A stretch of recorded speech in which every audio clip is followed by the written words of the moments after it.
Hello, I'm Dan Norenberg, advisor, coach, and consultant to executive and strategic leadership teams. Welcome to Norenberg's 90 Seconds. In these short clips, I'm going to tell you about a leadership situation, the challenge, struggle, or blind spot this created for a leader. And then in about 90 seconds, I'll tell you about the idea, the tool, or the insight that this leader and I discussed to help them be more successful. And in doing so, should you encounter a situation similar to this at some point in your future, you'll have an additional resource to help you be more effective. Let me say a couple words about today's situation. A leadership team was discussing whether the time was right to introduce a restructuring process across their organization. I asked the CEO and members of the leadership team, why now?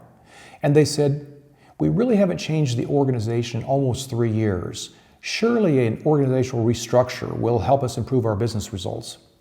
Now that statement from this leadership team triggered a conversation, the essence of which I'd like to share with you now, anonymously, of course. So this is Norenberg's 90 Seconds. You can start that clock. Is time, this 3 years, really the criteria you want to use for making a decision about restructuring your organization, I ask?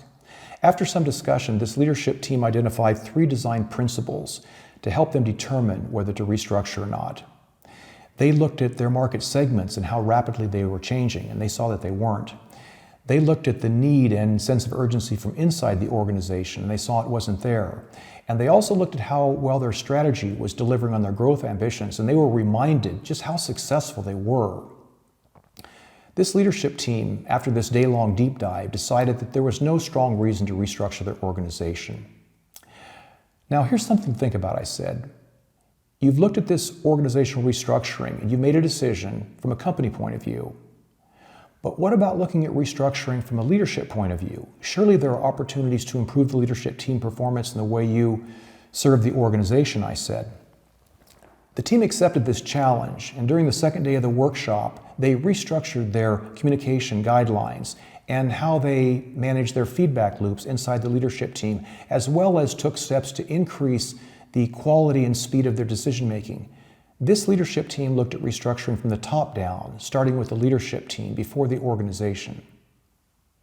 Now, when was the last time you and your executive colleagues challenged the way you operate as a leadership team? That's Norenberg's 90 Seconds. Thanks for joining me today.